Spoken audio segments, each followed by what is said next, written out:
Hello friends, after getting the basic knowledge of chapter first of partnership accounting as per board curriculum, अभी तक students ने क्या क्या सीख लिया? आपने सीख लिया कि पार्टनरशिप होती क्या है, तो आपने सीखा section 4 of Indian Partnership Act 1932. As per this section, the partnership is relationship among persons who have agreed to share the profits of any business which is carried on all of them or any of them acting for all. फिर हमने उसके characteristics partnership की learn की। उसके बाद chapter first में हमने एक पार्टनरशिप फर्म के अंदर एक अकाउंटेंट को बेसिक एंट्रीज के अलावा पार्टनर्स और फर्म के बीच में कुछ स्पेशल एंट्रीज होती हैं जिन्हें हम interest on capital, salary, bonus, commission, profit sharing, interest on drawing, interest on capital, interest on loan, so and so, ये एंट्रीज जो फर्म और पार्टनर्स के बीच स्पेशल केसेस में होती हैं वो हमने फर्स्ट चैप्टर के अंदर लर्न किया। अब हम करिकुलम को थोड़ा आगे बढ़ाते हैं, बोर्ड के करिकुलम को थोड़ा आगे बढ़ाते हैं। तो बोर्ड में जो सेकंड पार्ट पार्टनरशिप का कवर किया हुआ है वो स्टार्ट होता है from the topic reconstitution of partnership firm. तो उससे पहले कि मैं उस टॉपिक के ऊपर आऊं तो एक बार सेक्शन 4 की जो डेफिनेशन है पार्टनरशिप की, उसमें ये लिखा हुआ है पार्टनरशिप इज अ रिलेशनशिप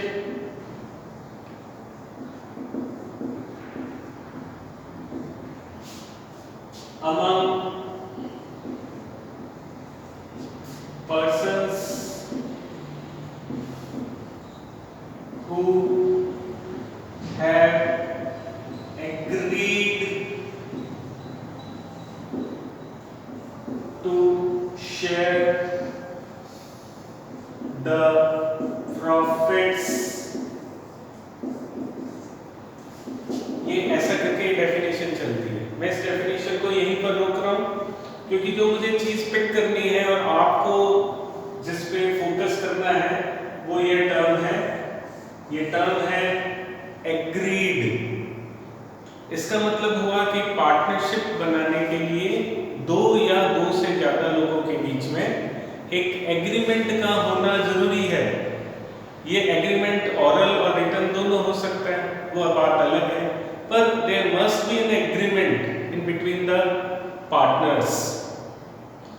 तो मैं इसी एग्रीमेंट टर्म को पिक कर रहा हूं। ये एग्रीमेंट अगर रिटन है या ऑरल है, अगर मैं इसको साइड में रखूं तो दूसरा क्वेश्चन आता है क्या ये एग्रीमेंट आगे फ्यूचर में जाकर के चेंज हो सकता है कि इस एग्रीमेंट के अंदर? तो जवाब है कि व्हाई नॉट, क्योंकि कोई भी चीज है वो स्टैटिक है नहीं, डायनामिक वर्ल्ड है, चीजें चेंज होती रहती है, कंडीशंस नहीं आती रहती हैं।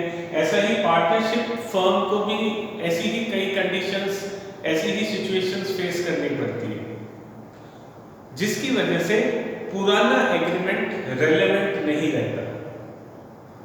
तो फिर उसका क्या ऑल्टरनेट क्या है? तो पार्टनर्स के पास में ऑल्टरनेट रहता है कि उस पुराने एग्रीमेंट को रिप्लेस करके एक नया एग्रीमेंट को लाया जाए। तो क्वेश्चन आता है कि वो कौन से इवेंट्स हैं जिसकी वजह से पार्टनरशिप में एक नए एग्रीमेंट की जरूरत पड़ती है।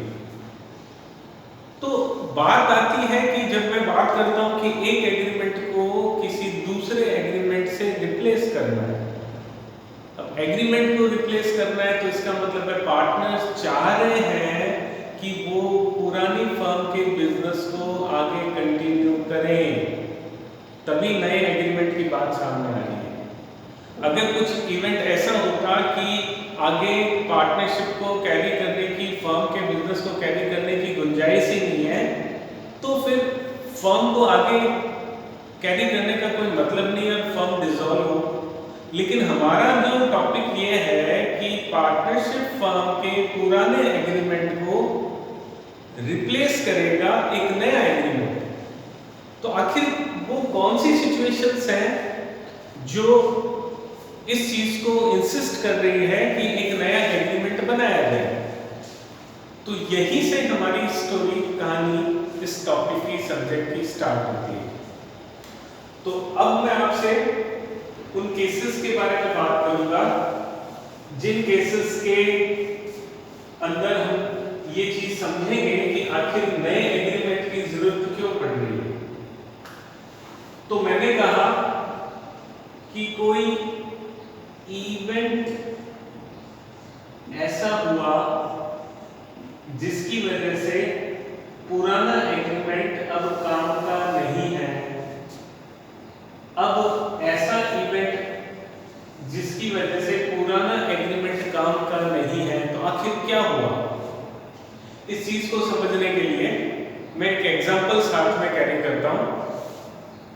मैंने एग्जांपल कैरी किया, there are 3 partners X, Y and Z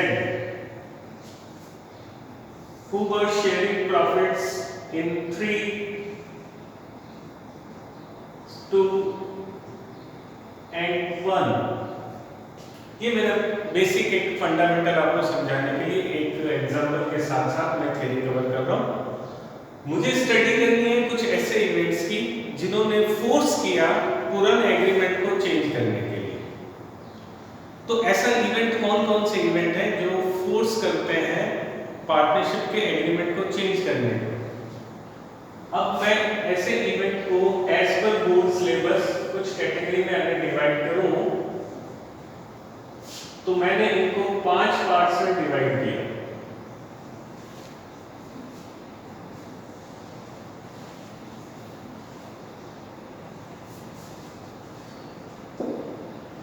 मैं इनको 5 पार्ट्स में डिवाइड करके चल रहा हूं। बोर्ड करिकुलम में पहले आपको 4 पार्ट्स मिलेंगे। 5th पार्ट आपको एडवांस लेवल के जो पार्टनरशिप के जो लेवल होते हैं, अगले जो प्रोफेशनल कोर्सेज होते हैं उनमें पढ़ने को मिलता है। बोर्ड लेवल पे 12th के बच्चे से इतना एडवांस लेवल की चीजें आपसे वो एक्सपेक्ट नहीं कर सकते। तो मैं पहला केस ले रहा हूं।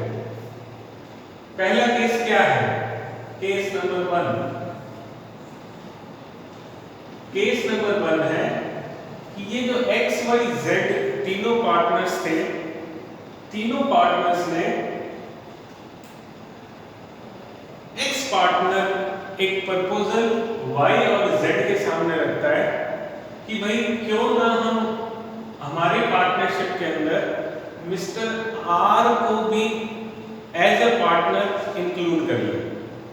इसका मतलब हुआ कि नया पार्टनर आपकी पुरानी वाली फर्म को ज्वाइन करना चाह रहा है। तो क्वेश्चन आता है कि क्या सर ये पॉसिबल है? तो मैं कहता हूं इस केस में मुझे लीगल प्रोविजन देखने पड़ेंगे। इसका जो मदर लॉ है टॉपिक का, इंडियन पार्टनरशिप एक्ट 1932, तो जब मैं उसको रीड करता हूं तो उसमें साफ साफ लिखा हुआ है a new partner can be admitted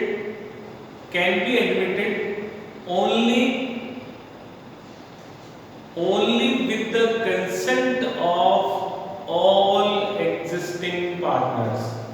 इसका मतलब अगर X ने प्रपोजल रखा है या X को फर्म को किसी पार्टनर ने अपने आप ही अप्रोच किया, पर्सन ने, सॉरी मिस्टर R ने, कि मैं आपकी पार्टनरशिप फर्म को एज अ पार्टनर ज्वाइन करना चाहता हूं, तो लॉ कहता है कि सब पार्टनर की कंसेंट होनी जरूरी है। तो एग्जाम्पल के रूप में ये तीनों पार्टनर मेरे पास आते हैं और बोलते हैं कि सर कि ये एक नया हमारे सामने एक सिचुएशन आई है कि कोई पर्सन है हमारी पार्टनरशिप फर्म को ज्वाइन करना चाहता है एज अ पार्टनर, तो प्लीज हमें थोड़ा गाइड कीजिए। तो मैंने कहा कि देखिए आपकी पार्टनरशिप जो इसके सामने ये जो नई इवेंट आ रही है जिसके अंदर कोई नया पार्टनर एडमिट करना चाह रहा है, तो एज पर पार्टनरशिप एक्ट 1932 आप उसे ले सकते हैं, बशर्ते आप तीनों जो भी एग्जिस्टिंग पार्टनर हैं उनसे एग्री हो। तो उन्होंने कहा कि सर हमें कोई प्रॉब्लम नहीं आप ज्वाइन करवा लीजिए उनको। अब बात ये आई कि जब वो उसको ज्वाइन करवाएंगे तो वो जो पुराना एग्रीमेंट था, पुराना एग्रीमेंट वो किसके बीच में साइन था, या फिर वो जो पुरानी पार्टनरशिप थी, हु हैव एग्रीड, तो पुरानी फर्म के लिए एग्रीड कौन कौन थे, ए बी सी। तो क्वेश्चन आता है कि क्या सर ये उसी एग्रीमेंट के अंदर ये पार्टनर ज्वाइन कर सकता है क्या, नया वाला जो मिस्टर आर है? मैं कहता हूं नो। क्यों? क्योंकि एग्रीमेंट के एक मेन क्लॉज में जिसमें नंबर ऑफ पार्टनर्स थे उसमें चेंज हो गया। जब नया पार्टनर एडमिट करेगा तो प्रॉफिट शेयरिंग रेशियो भी चेंज होंगे, तो फिर पुराना एग्रीमेंट रेलेवेंट नहीं है। तो मैंने इनको सजेशन दिया कि आप ऐसा करो, एक नया पार्टनरशिप एग्रीमेंट कर लो और पुराने जो फर्म का बिजनेस था आप उसे कैरी कर सकते हो, क्योंकि लॉ कहता है कि in case of admission of a new partner, if agreement allowed, if old agreement is allowed you, then you can carry the business of old firm with the new agreement. तो पहला case हमारे सामने आया जब हमें नया agreement sign करना पड़ रहा है, वो कौन सा है? वो है एडमिशन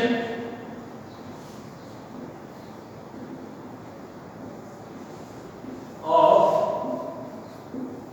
न्यू पार्टनर।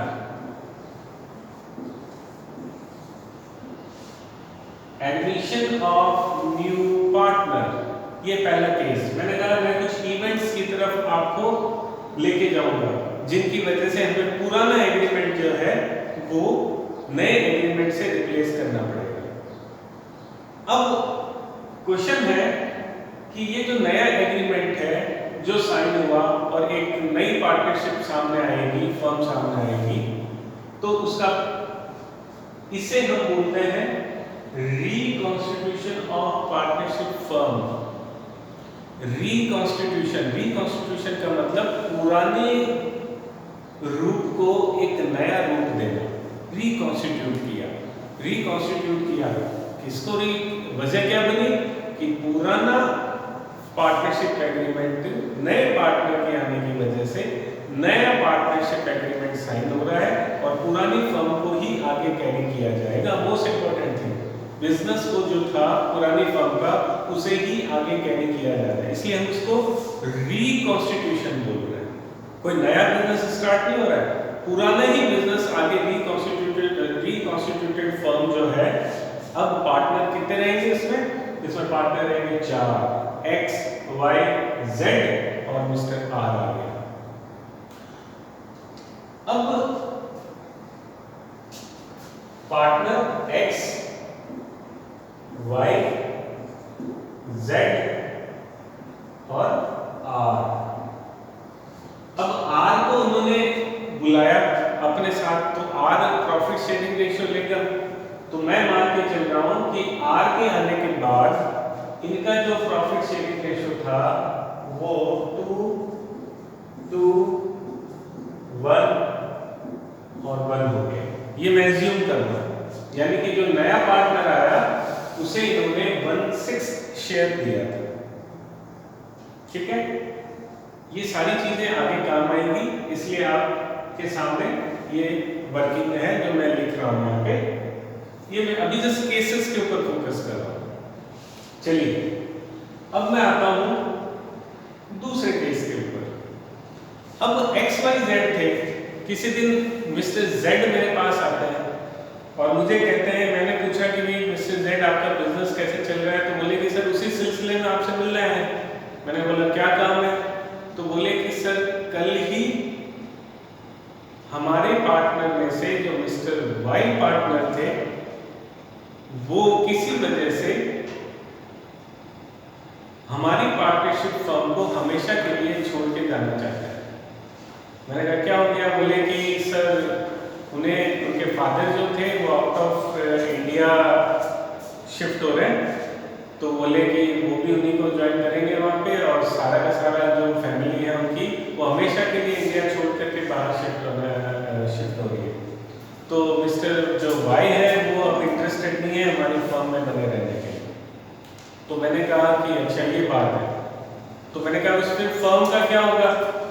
बोले कि सर आप बताओ हम क्या करें, क्योंकि जो पार्टनर जा रहा है इस मीन्स इसको बोलते हैं पार्टनर रिटायर हो रहा है। तो पार्टनर जो फर्म को रिटायर हो रहा है फर्म से, उसके जाने के बाद जब मिस्टर जेड मुझे अप्रोच कर रहे हैं तो मुझसे लीगल प्रोविजन पूछ रहे हैं। जरा आप बताइए एज अ लीगल एक्सपर्ट आप इसके बारे में हमें क्या गाइड करेंगे? तो मैंने कहा कि देखो as per Indian partnership act में आपको गाइड करता हूँ। As per Indian partnership act उसमें ये लिखा हुआ है कि if old agreement provides the partnership firm can be carried on by remaining partners after the retirement of any existing partner। तो मैंने कहा कि पुराने एग्रीमेंट में अगर ये लिखा हुआ है कि आप रिटायरमेंट के बाद पुराने फर्म को, पुराने बिजनेस को विद न्यू एग्रीमेंट आगे रन कर सकते हो, तो आप ऐसा कर सकते हो। तो बोले मैंने पूछा आपकी इच्छा है? बोले कि सर इच्छा तो है। तो मैंने कहा लाओ पार्टनरशिप एग्रीमेंट दो पुराने वाला। मैंने उसमें देखा तो उसमें कोई क्लॉज था ऐसा जिसके अंदर ऐसी चीज लिखी हुई थी, जिन्होंने पहले ही एग्रीमेंट में एक क्लॉज लिखा हुआ था। तो मैंने उसको कहा कि yes you can carry old partnership firm but with new agreement. अब यहाँ पर नया एग्रीमेंट क्यों चाहिए इस केस में? तो बेटा पुराने एग्रीमेंट में पार्टनरशिप में पार्टनर्स थे 3 XYZ। तो डेफिनेशन के हिसाब से तो एग्रीड जो थे वो 3 थे पुराने पार्टनरशिप में। अब एक के जाने के बाद में तो कहानी चेंज होगी। अब उसकी जो एग्रीमेंट में उसकी जो कंसेंट थी वो तो विड्रॉ होगी। अब वो विड्रॉल कंसेंट होने के बाद में इसका मतलब क्या हुआ कि वो एग्रीमेंट अब काम कर रही है, क्योंकि वो कंसेंट विड्रॉ होगी। तो अब बात आई कि अब क्या होगा सर? तो मैंने कहा कि डोंट वरी, आप एक नया एग्रीमेंट बनाओ जो कि X और Z के बीच में हो और आप उसके बाद पुरानी फर्म के बिजनेस को कैरी करो। ये सिंपल। तो उसने कहा कि सर ऐसा हो सकता है? Why not? तो ऐसा करके हमारा सेकंड केस डेवलप हुआ। सेकंड केस में क्या हो रहा है? सेकंड केस में बेटा हो रहा है कि कोई एग्जिस्टिंग पार्टनर है वो रिटायर हो रहा है, तो रिटायरमेंट ऑफ एग्जिस्टिंग पार्टनर।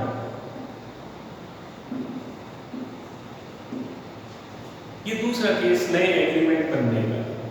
ये जरूरी है, एग्रीमेंट नया बनाना है तो ये केस आपको नया एग्रीमेंट की तरफ लेके जा रहा है।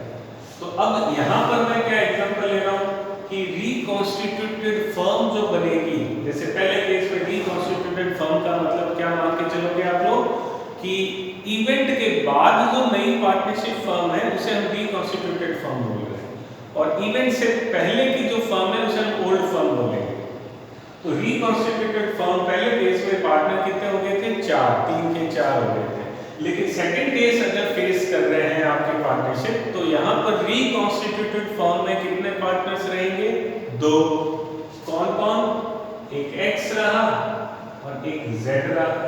और मैं मान के चल लूं कि अगर दोनों ने ये डिसाइड किया कि फ्यूचर में प्रॉफिट शेयरिंग रेशियो हम इक्वल रखेंगे, ये नए एग्रीमेंट को उन्होंने लिख लिया। अब ये बेटा प्रॉफिट शेयरिंग रेशियो की तरफ आपको ध्यान से रखना है, ये चीज है। ओके।